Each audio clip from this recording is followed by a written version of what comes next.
Welcome to the final segment of DermTV Viewer Questions Week for July 2013.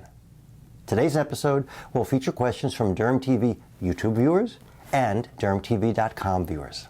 Hello, I'm Dr. Neil Schultz, and welcome to DermTV.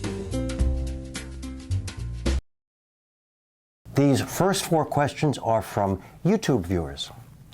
The first question is from Teapot Party about how to apply glycolic exfoliants. If water deactivates glycolic acid, does this mean that water-based peels are useless? Well, the way in which water deactivates glycolic is just by diluting it. So the preparation, which is aqueous, water-based, that your glycolic peel comes in, of course, has been calibrated to be at a certain percent and delivers that percent glycolic acid.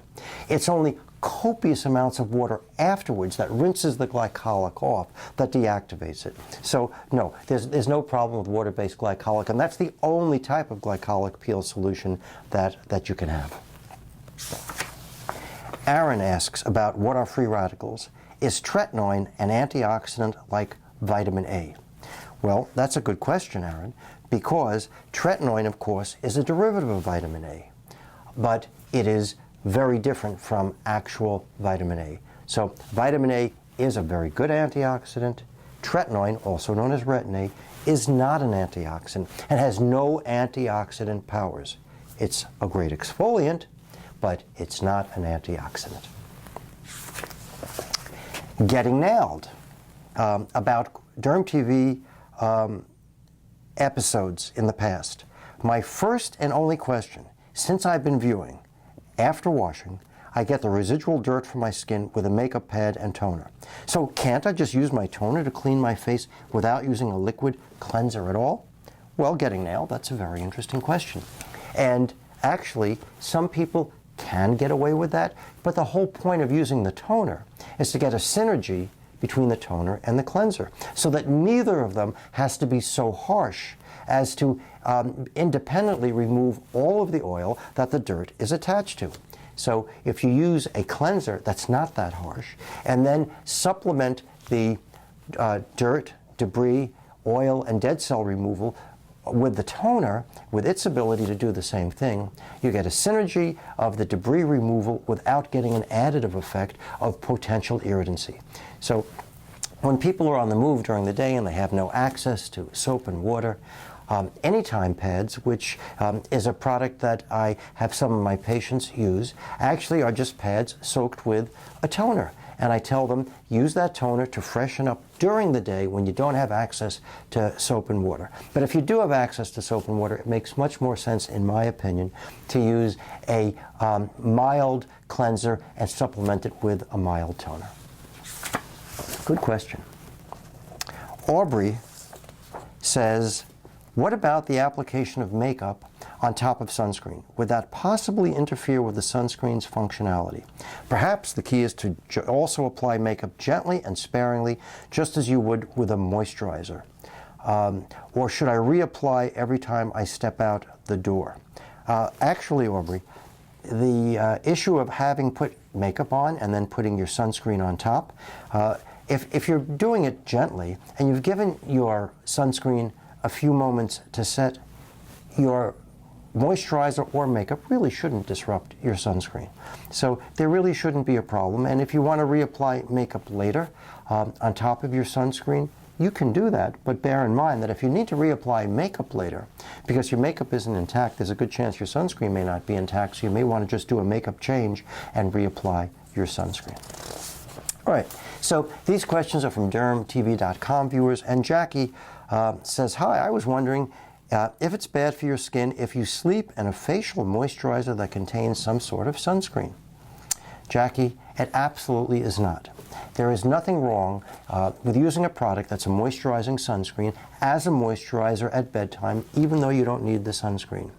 The sunscreen police will not come and arrest you. You won't have to fill out any paperwork if you sleep in a moisturizer that contains sunscreen.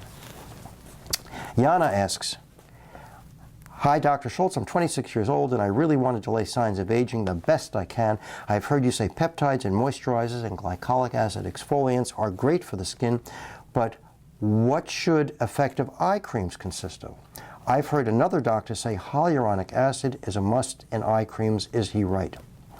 Hyaluronic acid is a great humectant. That means it grabs the water and holds it there for your skin to absorb. As a matter of fact, hyaluronic acid can absorb 1,000 times its weight in water.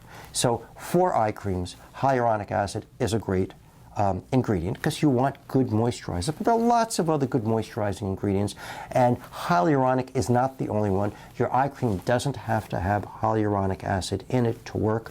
I will say that the peptides I mentioned for the rest of your face are a good thing to have in your eye cream.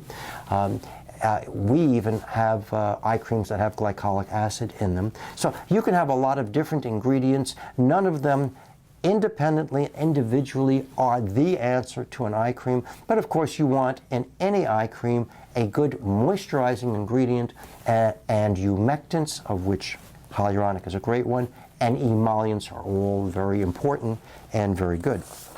Frank asks, I've heard that when tretinoin causes the skin to peel and flake, that it's a sign that tretinoin is doing its job. Not necessarily. You really can use tretinoin effectively without that happening. I've been using tretinoin daily for about a year, and my skin has gotten so used to it that my skin seldom peels or flakes anymore. Is that a sign that tretinoin has lost its effect on my skin? Well, Frank, just as I said that it doesn't need to peel or flake, what you've done is you've built up tolerance to the potential irritancy of the tretinoin. The tretinoin is still doing its magic, even though you're not peeling or flaking, so that is not a sign that the tretinoin has lost any of its potency. And the last question for today comes from Roberta. And Roberta asks, I have telangiectasia and have received 3 V-beam treatments at a Medi-Spa by a licensed nurse and practitioner, but there is no doctor. I've seen good improvement, but I still see a general redness that doesn't seem to be caused by dilated blood vessels. I can't see them even while stretching the skin. Should I continue with the V-beam treatment or should I try something else? Roberta, continue with the V-beam treatments. That diffuse pinkness, in which you can't see actual dilated blood vessels, is still made of dilated blood vessels. They're just tiny. Gazillions of tiny ones that are so tiny that you can't see them, but they're still dilated blood vessels. And one of the values of the V-beam laser is that the duration of the pulse goes down so low that you can actually destroy those minuscule blood vessels that you can't macroscopically or grossly see, but just constitute the diffuse pink blush. So keep on with your treatments and good luck with the V-beam treatments. So that's it for this month's Viewer Questions Week. And don't forget, the subjects from so many DermTV episodes come from your questions, which are great. So please keep sending them in, and I'll keep answering as many of them as I can. Please join me again at DermTV.com. If you have a question, please send it to me by visiting DermTV.com/question. I'm Dr. Neil Schultz, and thank you for watching today.